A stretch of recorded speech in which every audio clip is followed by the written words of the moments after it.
Dragonites, how is everybody doing today? Oh my goodness, I have been so looking forward to talking to you guys. I have been missing you terribly also. So hi, I hope you're having a good weekend. I'm filming this on Sunday, which hopefully it'll go up today, and then we'll all be on the same page at the same time. Can you even stand it? I know, crazy.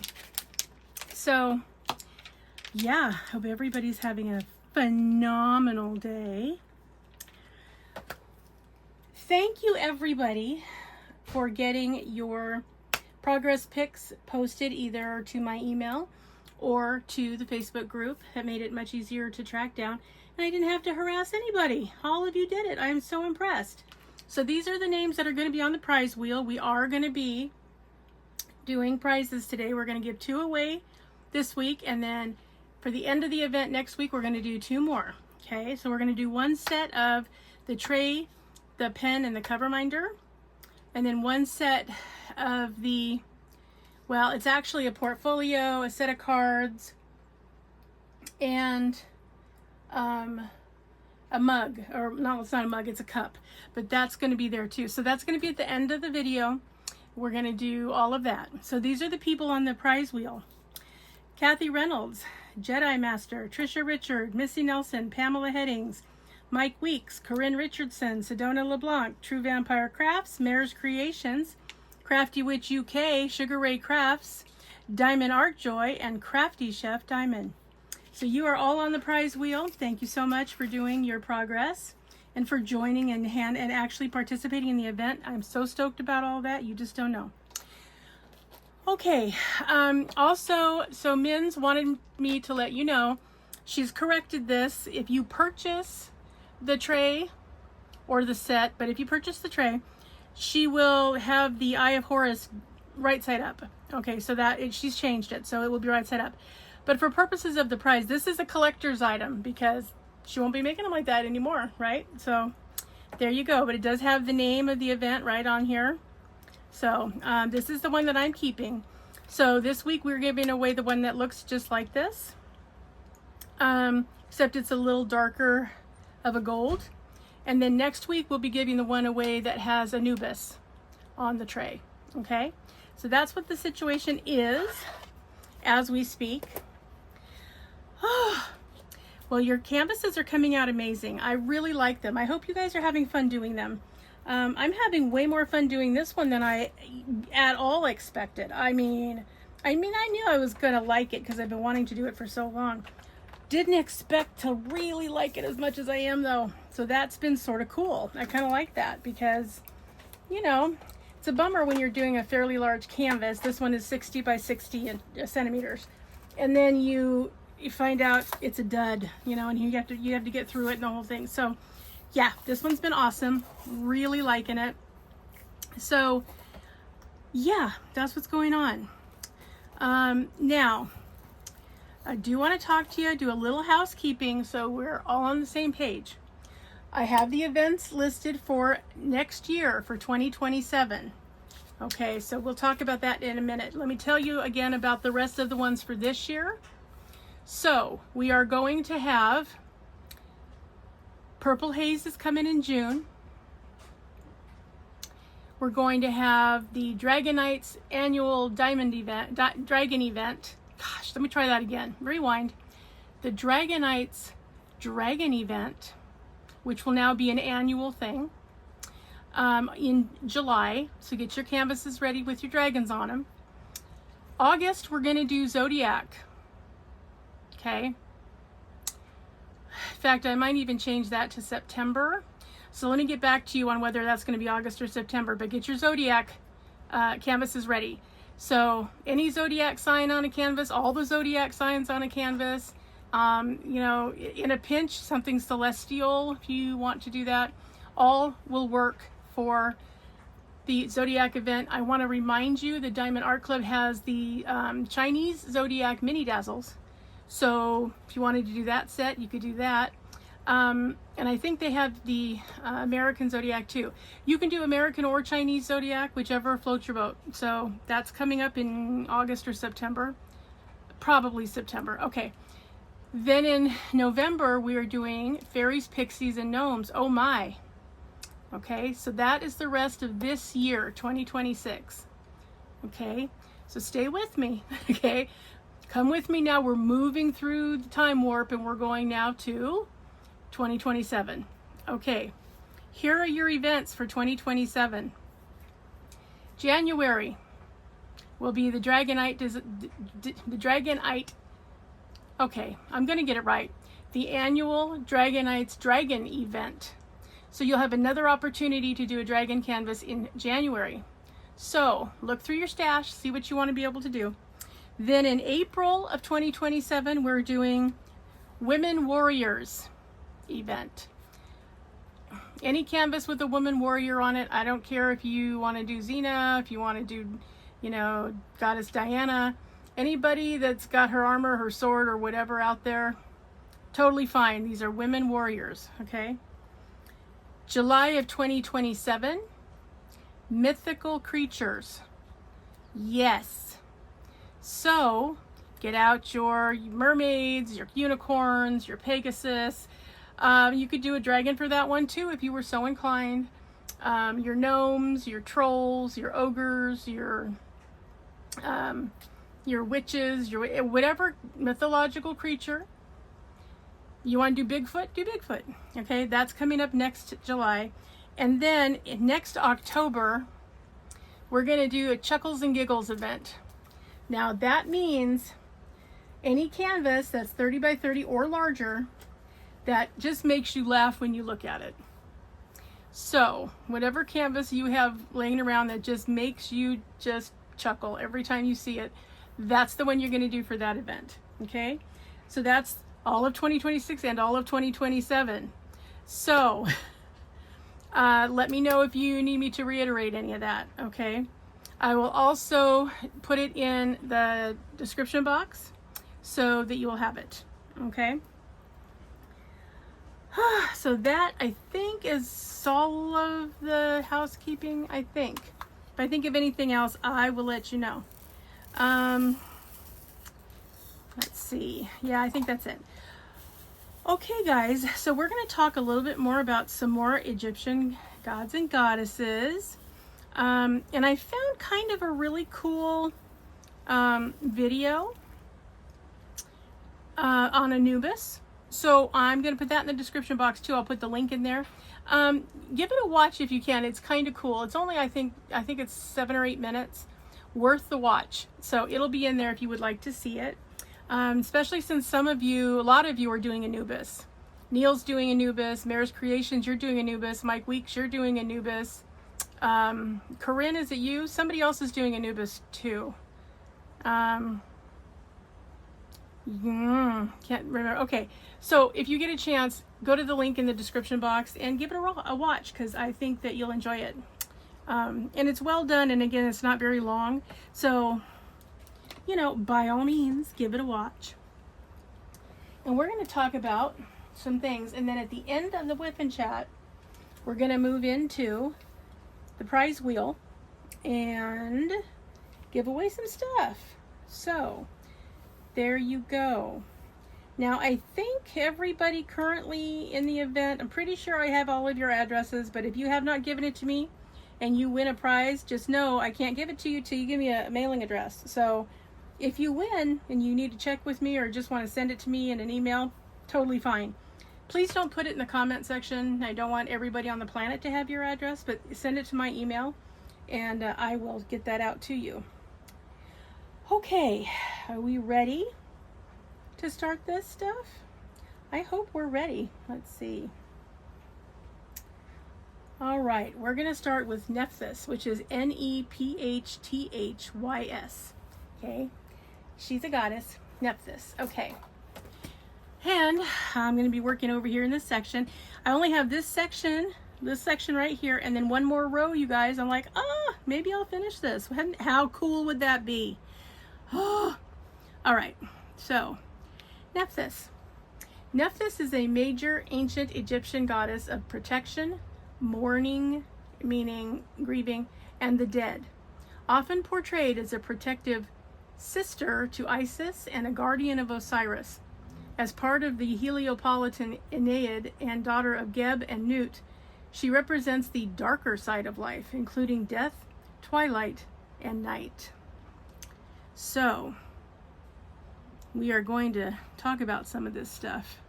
And, yeah, so she's kind of the counterpart. You know how we talked about last time that Bastet and Sekhmet are kind of two sides of the same coin? Yeah. So she's kind of the other side of Isis. So, you know, that's how we're doing it. The ancient Egyptians were very big on balance. Balance in everything, balance in the universe. You know, if you had somebody that's a deity that's for good, you got to have one that's for evil. I mean, they needed that. I don't know the reason, but that's an ongoing theme. So yeah, if there's a plus, there's a minus somewhere. And if there's a minus, there's a plus somewhere. Okay, so just know that that's very much ingrained into their culture. So you're going to see that a lot. Okay. Known as the quote-unquote helpful goddess or mistress of the house, she aids in transition and protects the deceased. Though she was the sister wife of Set, she often helped her sister Isis and brother Osiris. She possessed immense magical knowledge, particularly in funerary spells and mourning. She was believed to protect the pharaoh with protective guardianship. She was the wife of Set, the god of chaos, though this marriage was largely unhappy. So we feel bad for her that she's in an unhappy marriage, for sure. But, you know, as we found out last time, Set was not a very nice god. He was kind of awful. And being so jealous of Osiris that he killed him and dismembered all of his parts and threw them around Egypt. And then Isis and Nephthys had to go find all the parts and put them back together so that she could conceive Horus. So, yeah, Set was not a nice person, or a nice god, however you want to say it. So, know that going in. That's what's happening. Okay. In many myths, she is the mother of the embalming deity Anubis, often with Osiris, not Set. Okay, so but there's contradiction in that too. Not all schools of thought surround that. But you know what? I haven't seen a good argument for it either. So, okay, we can call her the mother of Anubis. Okay, frequently associated with the vulture, the kite, a bird of prey, and hieroglyphs representing a basket atop a house.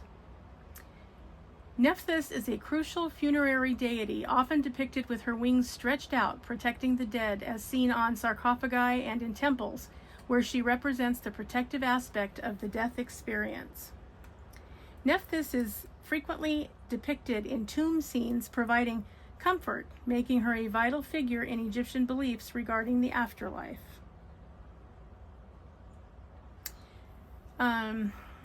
Nephthys is the Greek form of an epithet, transliterated as Nebet-Hut, Nebet-Het, or Nebet-Het from Egyptian Nebet-Hawit.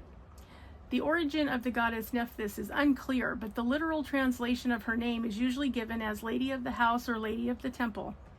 This title, which may be more of an epithet describing her function than a given name, probably indicates the association of Nephthys with one particular temple or some specific aspect of the Egyptian temple ritual. Along with her sister Isis, Nephthys represented the Temple of Pylon, or trapezoidal tower gateway entrance to the temple, which also displayed the flagstaff. This entranceway symbolized the horizon or the Akhet, A-K-H-E-T.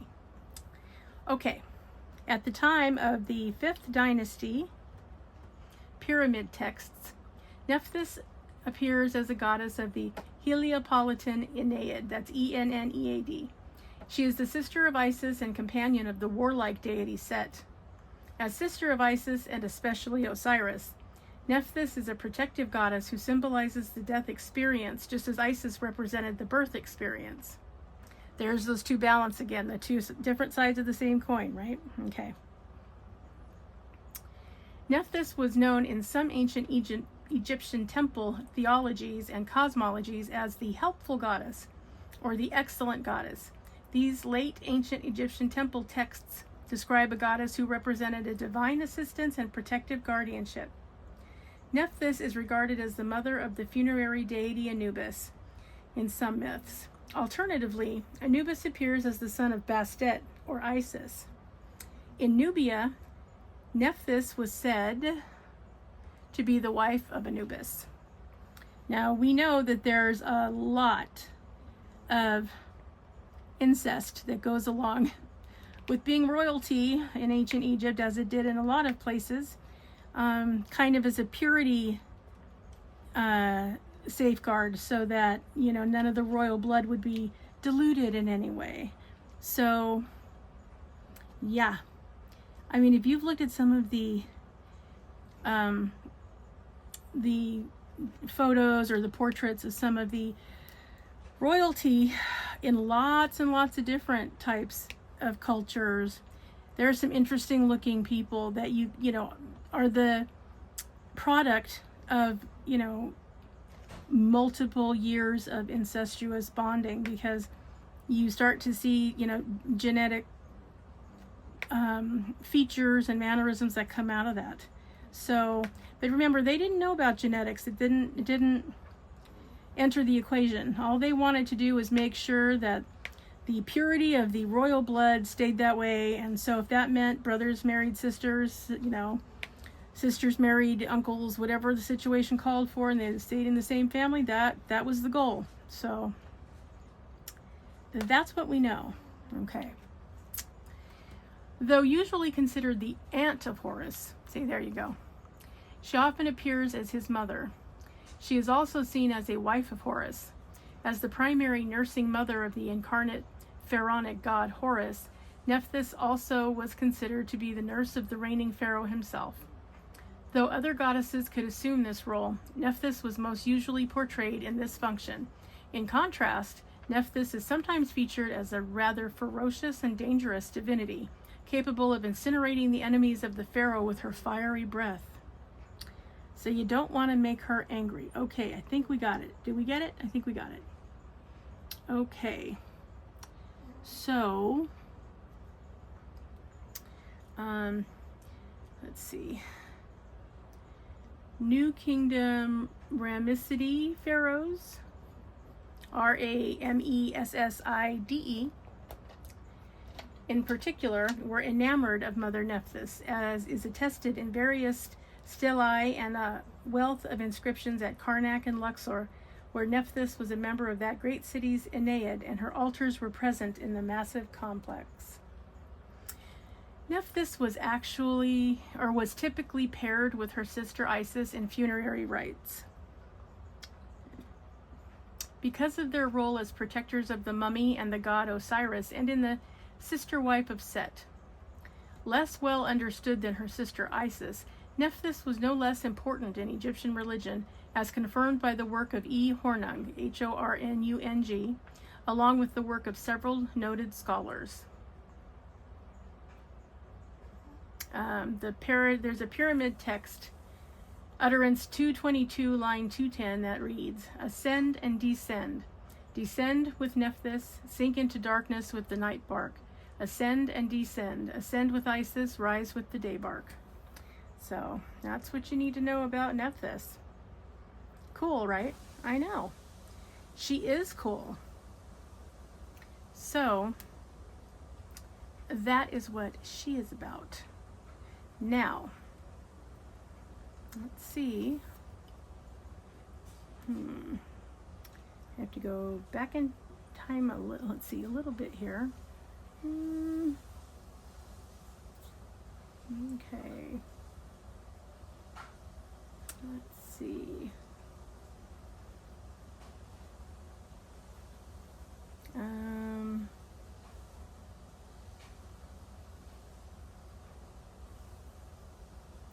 Okay, hold on one second.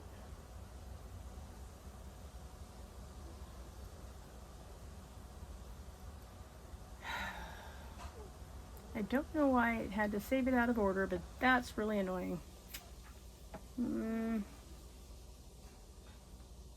see.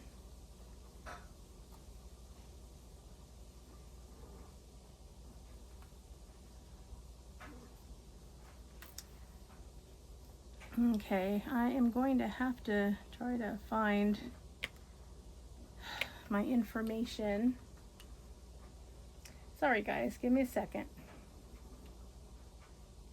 Okay.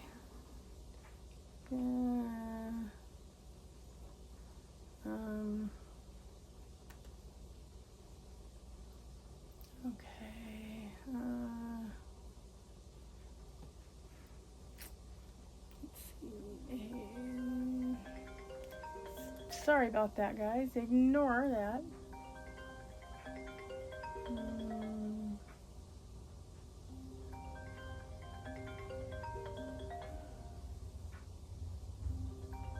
Okay.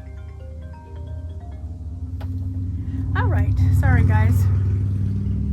I think I'm sorry about the background noise, too. A lot of people home on Sundays.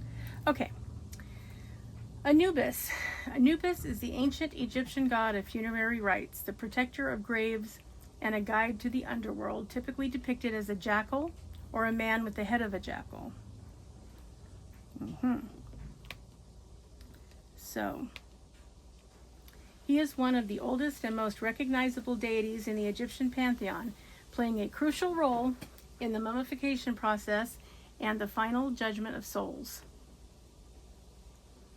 Anubis's main duties included overseeing the mummification process, guiding the spirits of the dead through the underworld, and supervising the weighing of the heart ceremony in the Hall of Judgment. Yes, which is called the Judgment of Souls. Some of you have canvases depicting that. So when we do the very end of the event, we do the final WIP parade, be on the lookout for those canvases because they are pretty cool. I mean, it's an image that I like. I've seen it before, and it is hanging up in some museums that have Egyptian exhibits. So it's a very cool and iconic portrayal of Anubis doing the weighing of the heart. Okay, all right. He is almost always shown with the black head of a jackal and a human body, or in full canine form, often wearing a red ribbon and holding a waz scepter or an ankh. The black color symbolizes regeneration and the fertile soil of the Nile, not the color of real jackals. So yes, if you've ever wondered why some of the depictions and hieroglyphs are like a black shiny skin and some are not, well, the reason was because the soil apparently of the Nile is black and kind of sparkly or kind of shiny. So that is the reason. That's why they have it depicted that way. So yeah, very interesting. Okay. Mythology and family. In the most common myth, Anubis is the son of Osiris and Nephthys, who was raised by Isis. He is credited with inventing the art of embalming, which he first performed on Osiris's body after he was murdered by Set. So he was the first mummy. Remember, we kind of went over that last time, that was, the first time that we hear of that was Anubis mummifying Osiris's body, as they found all the pieces and put it back together again so that he could be reborn, he could be brought back to life by Isis and Nephthys, because Isis was so destroyed and she really wanted a child with him, and he came back to life, and then they had Horus. We went through that, right? So you've seen all of that already. Okay, that's what it's in reference to. So, Okay. And then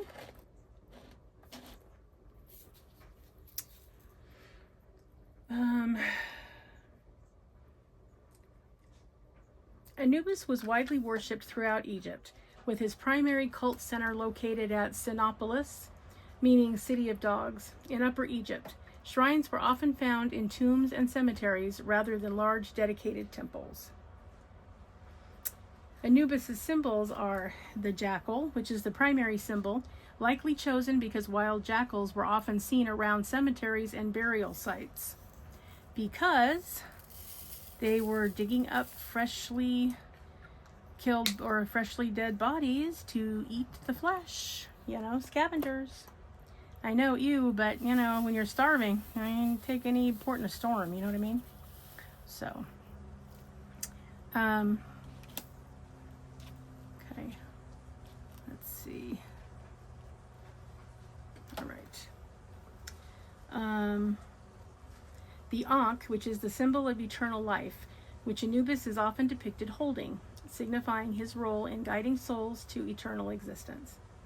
The Was scepter, a symbol of power and dominion, representing Anubis's authority as a guardian of the dead. Feather of Ma'at, used in the weighing of the heart ceremony, where the deceased's heart was balanced against the feather of truth to determine their worthiness for the afterlife. So, let's see.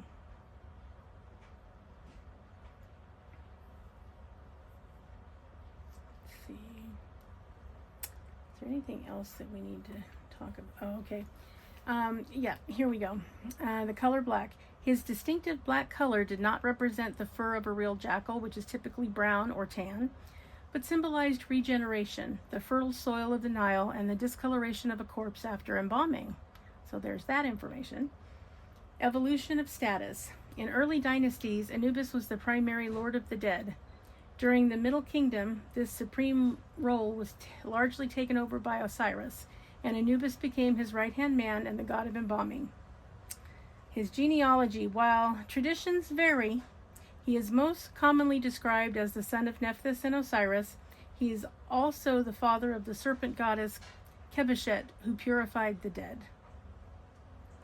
The Greeks associated Anubis with their messenger god Hermes, leading to a hybrid deity known as Hermanubis, who acted as a guide for souls. So, how about that? Okay. Anything else that seems pertinent here? Let's see.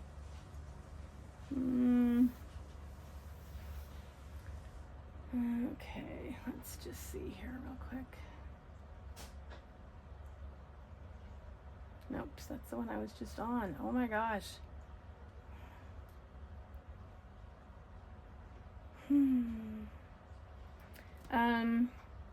The Encyclopedia Britannica says that Anubis is an ancient Egyptian god of funerary practices and care of the dead, represented by a jackal or the figure of a man with the head of a jackal. In the early dynastic period and the Old Kingdom, he enjoyed a preeminent, though not exclusive, position as Lord of the Dead, but he was later overshadowed by Osiris. His role is reflected in such epithets as he who is upon his mountain, i.e. the necropolis, Lord of the sacred land, foremost of the Westerners, and he who is in the place of embalming. So that's everything you need to know about that. His particular concerns with the funerary cult and the care of the dead, hence he was reputed to be the inventor of embalming, an art he first employed on the corpse of Osiris. In his later role as the conductor of souls, he was sometimes identified by the Greco-Roman world with the Greek Hermes and the composite deity Hermanubis. There you go. Okay. Let's see.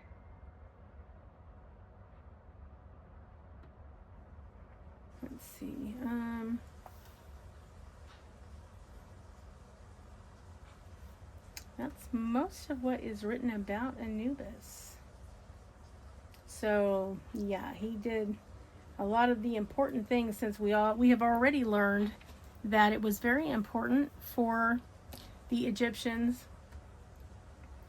to have their body taken care of, because they really believed that they were going to need that body again. So, very important. So that's where that happened to be. Okay, there's a God work we still need to do.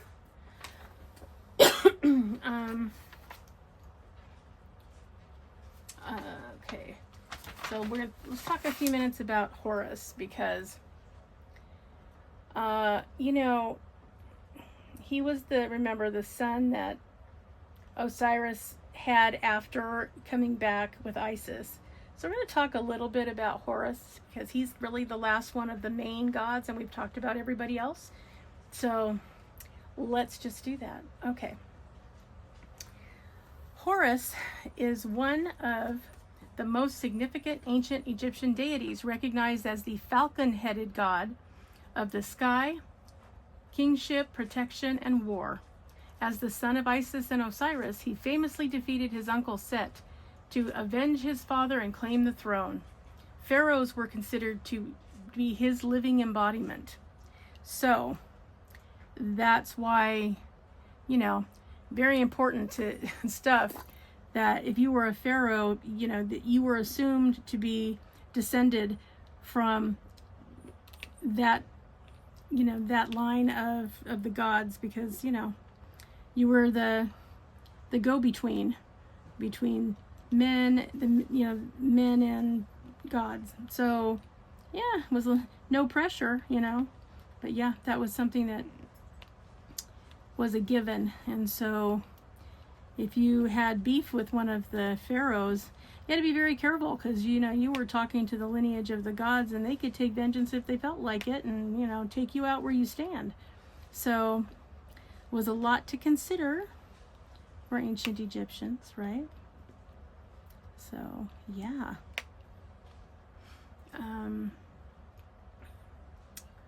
Okay, so Horus is the son of Osiris, god of the afterlife, and Isis, goddess of magic. His myth centers on him battling his uncle Set to avenge his father's murder and unite Upper and Lower Egypt. He was a sky god. His right eye was the sun, his left eye was the moon, and a protector of Egypt who represented order over the chaos of Set. Often depicted as a falcon or falcon-headed man wearing the double crown, he had many forms, including a child, Haremachket, and a protector of pharaohs. The eye of Horus, or the Wadjet eye, during his flight with Seth, Horus's left eye was damaged, but later healed by Thoth. It became a powerful symbol of protection, healing, and restoration. Egyptians believed the reigning pharaoh was the earthly incarnation of Horus. Let's see. Let's get a little more information on him. Okay.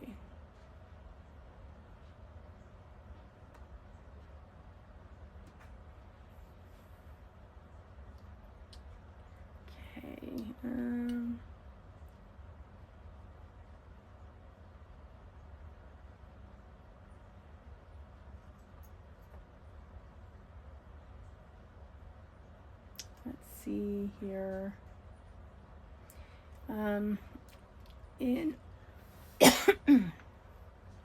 Sorry guys, in art, Horus is also depicted with the Wadjet eye, the restored eye. Additionally, kings were portrayed with a hovering Horus above their heads as a winged sun disk, symbolizing the Horus of Bedet.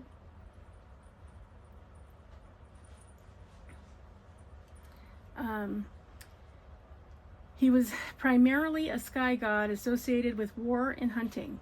The right eye of Horus symbolized the sun or morning star, representing power, while his left eye represented the moon or evening star and symbolized healing. According to the Osiris myth, Horus was the son of Isis and Osiris. He avenged his father's murder by defeating Set, becoming the ruler of Egypt. The ancient Egyptians believed the reigning king was a manifestation of Horus, and the king's Horus name identified him with the god. Let's see.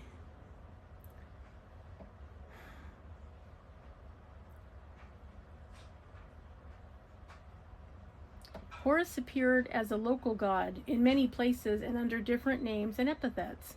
For instance, as Haremachket, Horus in the horizon; Harpocrates, Horus the child; Harceus, Horus, son of Isis, and Harakite, Horus of the horizon, closely associated with the sun god Ra, and as Hareris, which is Horus the elder.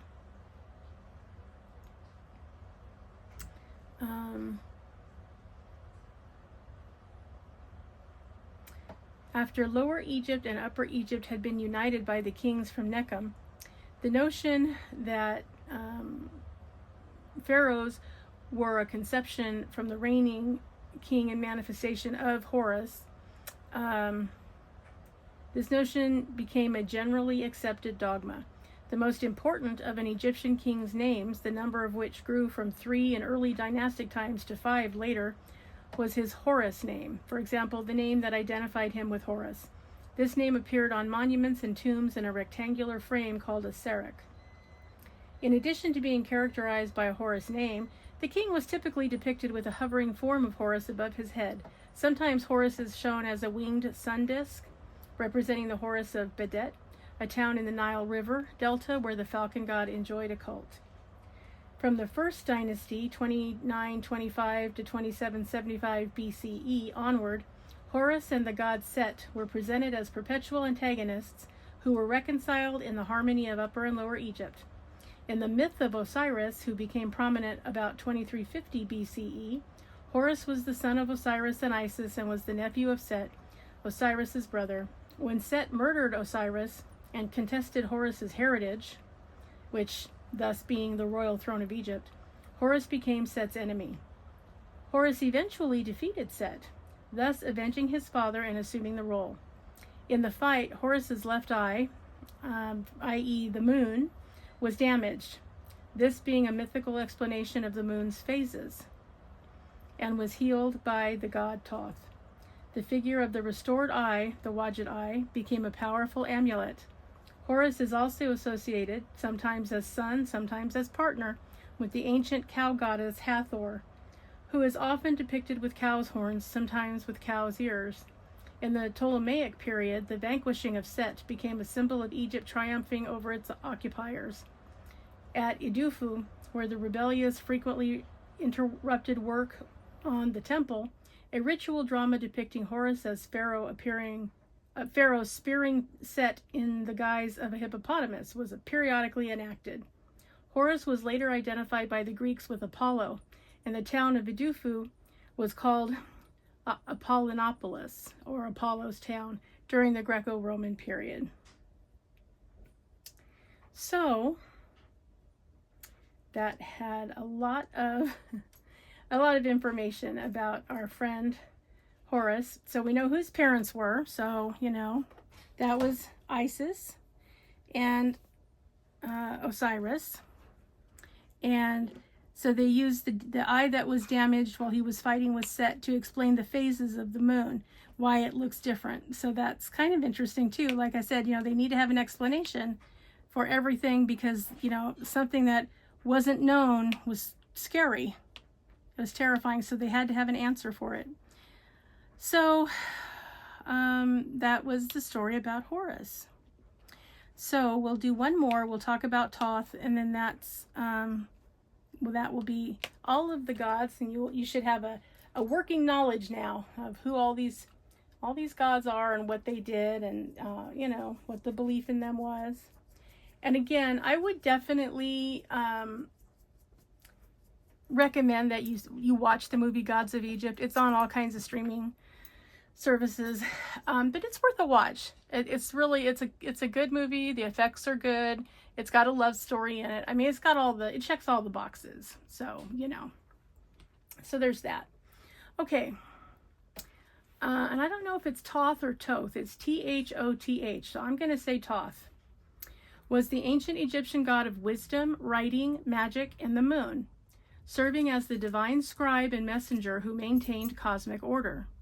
Depicted as an ibis-headed man or a baboon, he was revered for creating hieroglyphs, inventing the calendar, and judging souls with his main cult center in Hermopolis. Considered the ultimate source of divine knowledge, magic, and science, he was credited with inventing writing. How cool is that, right? Man is just sitting around and he invented, he's like, you know, I need to write this stuff down. What am I going to do with that? Writing, what's that? And then he decided, okay, I'm going to invent writing, and by golly, we have been writing ever since. Have you noticed? Yeah, we really have. He also acted as a mediator between gods, such as Horus and Set, and a judge in the afterlife, recording the weighing of the heart. Responsible for creating the calendar by winning 5 extra days of moonlight from Law, L-A-H, enabling goddess Nut to give birth. Known as he who is like the ibis, he was the patron of scribes and believed to have created the world through his spoken words. Sounds like he was a bit of a poet, doesn't it? I know, I think so too. Okay, some myths describe him as self-created at the beginning of time. Others describe him as born from the lips of Ra or the forehead of Set. Okay. He is often considered one of the creators of the world and was depicted as laying the cosmic egg that hatched the sun. He was a pillar of Ma'at, which is balance, or the goddess of balance, depending on, you know, how you look at it.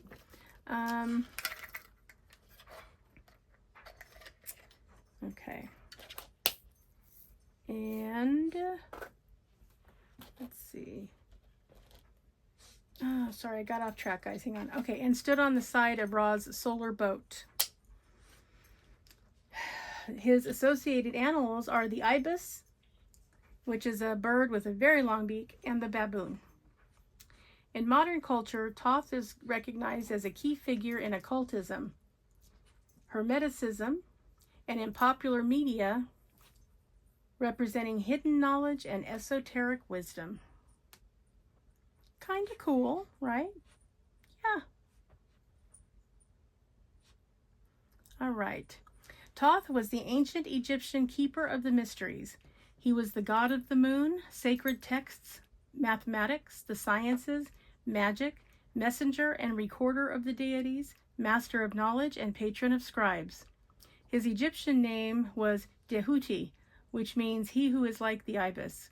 He was depicted as an ibis bird or a baboon. According to one story, Thoth was born from the lips of Ra at the beginning of creation and was known as the god without a mother. In another story, Thoth is self-created at the beginning of time and, as an ibis, lays the cosmic egg that holds all of creation. He was always closely associated with Ra and the concepts of divine order and justice. Thoth was credited with creating the art of writing, inventing the calendar, and controlling space and time. Since he was the god of the moon, he had celestial functions and replaced the sun god Ra in the sky at night. Thoth helped the funerary deities as a messenger and bookkeeper for them. He was responsible for recording the verdict of the heart weighing ceremony that determined if the person was able to continue on to the afterlife. If the person's heart, which is their spirit, balanced with Ma'at's feather of truth, they passed. However, if the heart was heavier than the feather, then the person did not pass. Thoth always provided guidance for the deities and regulated common everyday complaints and created new laws. Thoth suggested that if a problem couldn't be solved, then a group should get together as an assembly and discuss it. Which maybe means we got to thank him for government too, so I don't know. So that is our information on Thoth. So, if you haven't seen Gods of Egypt, treat yourself, because it's a cute little movie. And you get to see them, depicted, all in their warts and all caricature. Good and the bad, which I think is kind of a good thing. And so, yes. So that is all the information that we have on all of the gods. So, all together, you guys, you have learned about all of these gods that I showed you at the beginning. We talked about Amun, talked about Set, talked about Ra, talked about Osiris, talked about Anubis, talked about Isis, talked about Thoth, talked about Sekhmet and Bastet. and we talked about Horus. So, are you impressed? You now know about 10 Egyptian gods. Hey, how cool is that? Yeah, so next week we're going to talk about Egyptian treasure and some of the stories that have gone on. We're going to discuss King Tut's tomb. So we're going to talk a little bit about what has happened over the years with some of the things, what has happened in terms of, you know, what has happened to some of the treasure of Egypt, where it's ended up, what has happened because of it. So yeah, we're going to discuss, a little bit about that. So for now though, let's see, updates. So I think, I'm trying to remember what was the last thing I kind of told you guys. Oh, well, okay, so went to Regional Center. We had Jared's annual IPP. So, we've had yet another new person that's acting as his, we call it a service coordinator, but basically it's the person at the agency that oversees his case, kind of his case manager, if you will. And so, we got through it, but it was, I don't know, it's kind of a lot. I mean, he's 30, so I've been to quite a few of them. This time wasn't as bad as some of the other times. I mean, we agreed on services, which is kind of nice, because when you don't agree is when things really get interesting. And then you have to decide, okay, do I want to have a hearing on this? Or do I want to accept what's being said? Or what do we do, right? So, and I've had a number of those as well. But, so this one wasn't terrible. He does have a new person that just started on Tuesday. So we'll see how that goes. As far as I'm concerned with this new person, the jury's still out. I mean, she's new. I'm going to give her time. She's not, she's not a person of a lot of words. So, I don't know. I mean, she's been okay this last week, things have managed to work out. I don't know that she really wants to be in this field. She hasn't been in this industry before, where she's working with developmentally delayed or developmentally disabled adults. So she didn't want to be in the field she was in. So she's trying a new field, which is great. Of course, if she decides this isn't for her, we're back in the same boat. So I'm steering clear of that. I'm going to just let that be her decision and not be involved in any kind of way. I want her to take it up with the office staff if she decides that this isn't for her, because they'll be the ones that have to now cover her shift. So, yeah. But we got through the meeting. I brought Krispy Kreme donuts for everybody because, I'm nice like that. And I want to do something to try to keep Jared in the forefront of the service coordinator's mind, because they oversee thousands of cases, and, they switch off, every couple years. And so it's easy to lose track of who the actual people are, that they're not just case numbers. So I want to try to keep him in the forefront of her mind. So try to do something that not everybody does, and, try to be in the front of their minds, so that if anything goes on with Jared, they're going to go, oh yes, I remember that boy. So that's part of the goal anyway. Got through that. So while I was trying to get Lost one of those there. Well, I was trying to get all of that situated, and I was trying to get medication for Finn. Merlin came down with a URI, so it was just really a lot. So yeah, that's part of the reason why I'm a little late. I mean, trying to give them food and have them eat something because they don't really feel well enough to eat. So that's stressful. They haven't really, they don't really want to do anything except bask and be left alone because they don't feel good. So I'm trying to feed them. Sometimes I have to give them syringe feeding so that they've got supplemental feeds because they're not really taking enough of their normal food. And I have to give them injectable antibiotics. And if you haven't tried to give an injection to a dragon, you haven't lived, let me tell you. So that's exciting. And then I have to give oral meds to Finian as well. I gave Merlin a couple days worth of Lasix just to kind of keep any fluid collecting, out of his lungs. So now he's just on the injection, but because Finn has a heart issue, he's on both his injectable and he's on his oral medicine for his heart, and he has a diuretic too. So as if that weren't enough, because I also have to medicate Griffin every morning. He has 3 medications he takes, one for his stomach, one for his behavioral issues, and then one for pain because he has a luxating shoulder. So that's, believe me when I tell you, that takes me to midday right there. Just trying to keep everybody medicated, fed, and, going forward. So it's, been pretty exhausting, but what are you going to do, Anytime your baby is sick, doesn't matter if it's a human baby, a fur baby, a scale baby, or anywhere in between, you have to take care of them.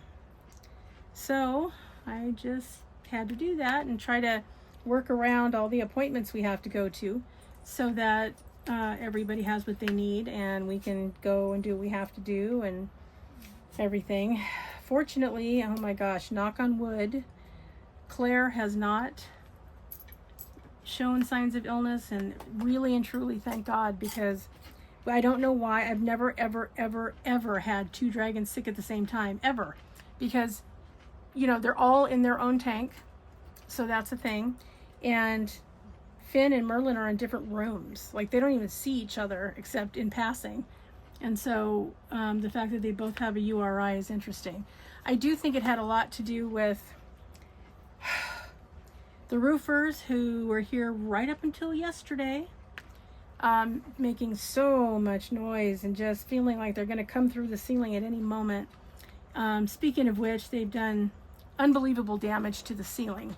So they think they're finished with the roof, but they're not finished working here because they've got all this stuff in the house to do yet, which is frustrating because the first time they replaced the roof, they didn't hurt the ceiling.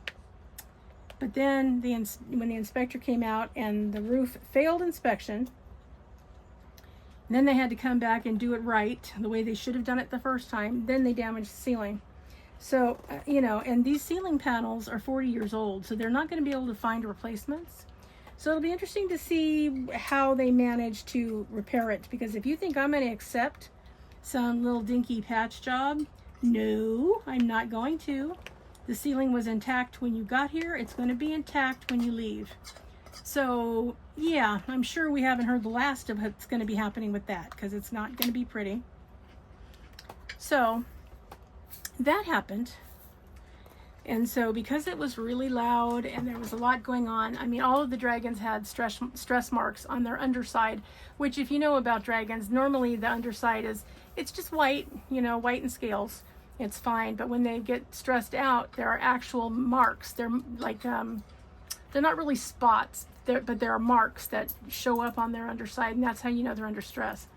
So, they were practically like that the entire time. Ruby went back into brumation. She got up, she was up a few days, the roofer started, she said, forget this, I'm out. And she went back into brumation, and she's now been there for about 2.5 weeks.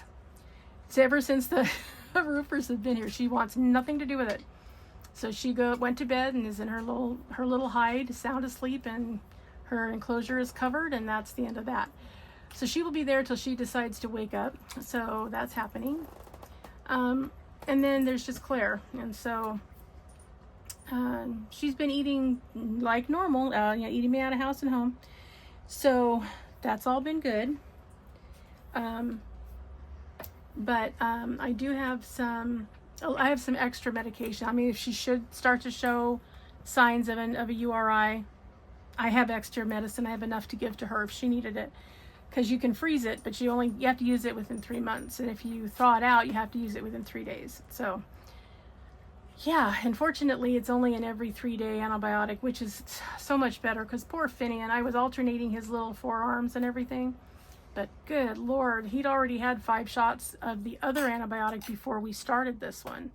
But this one I think is a better one. So, yay. But it kept him going long enough to get onto this one.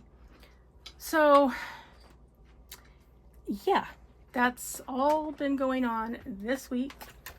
And so in some of last week, and I was really worried because they had to order the antibiotic. They didn't have it in stock because this is not a vet that normally sees reptiles.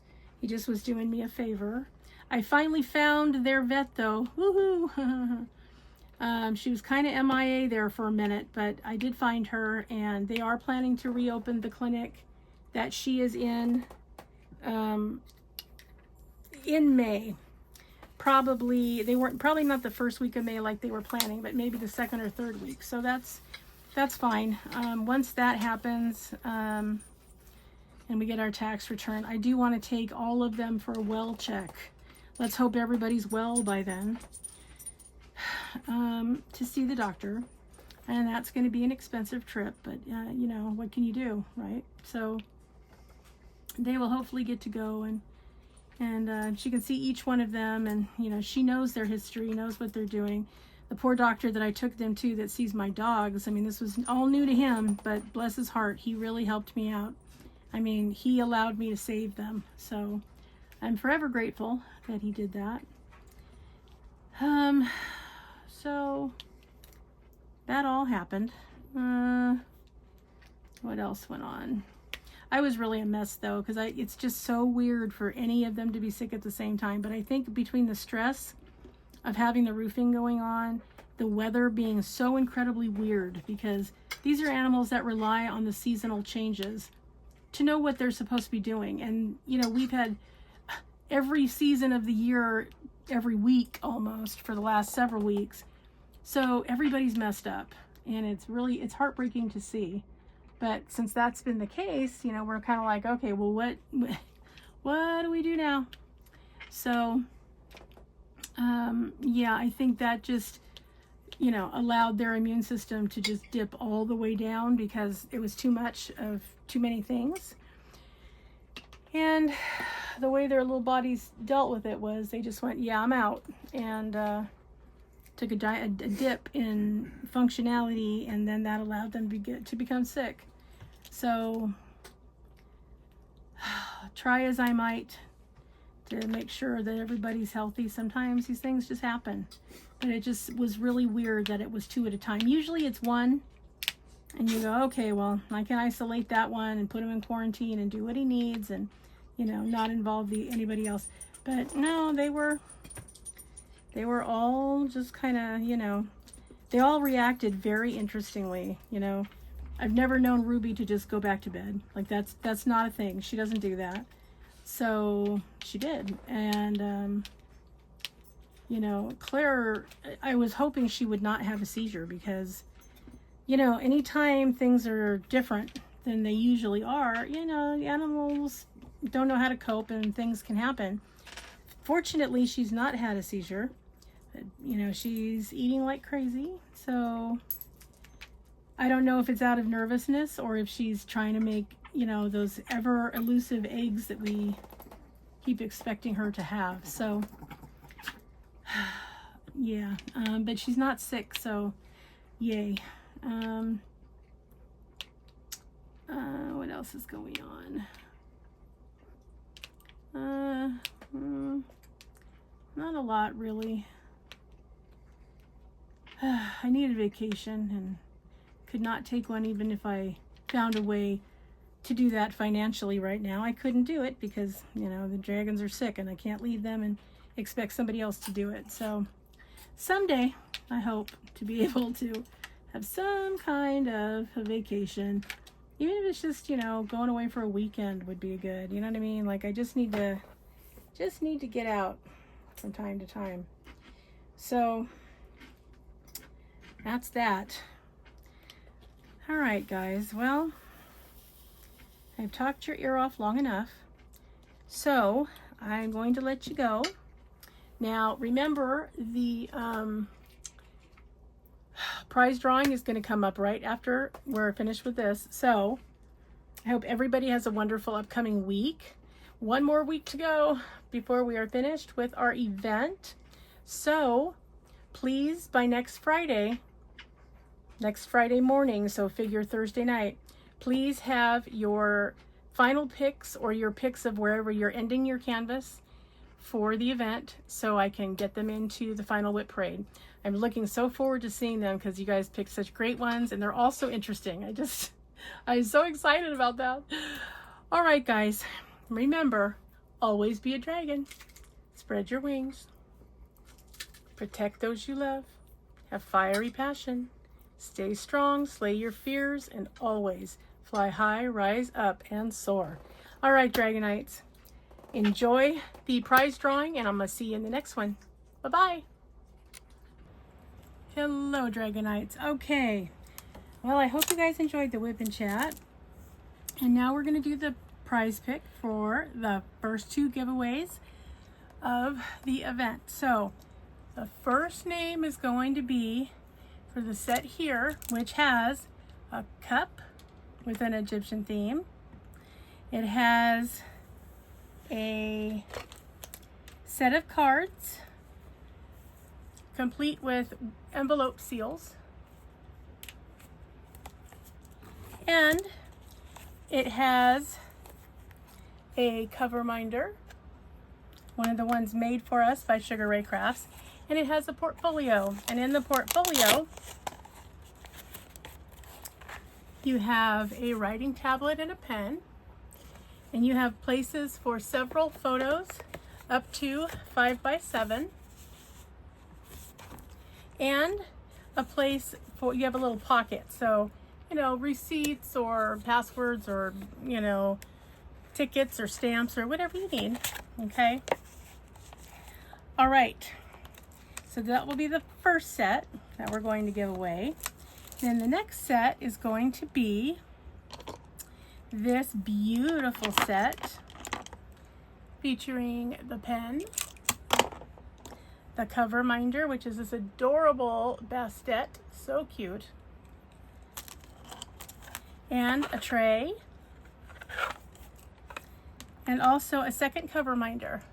Okay, so those are the two sets. So I told you guys at the beginning who made the wheel, which is pretty almost all of you. There are just a couple that did not for whatever reason.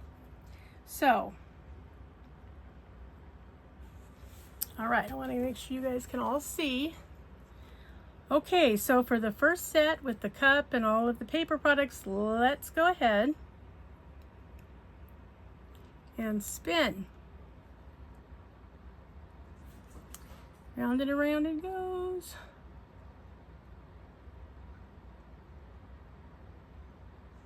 Mare's Creations, congratulations.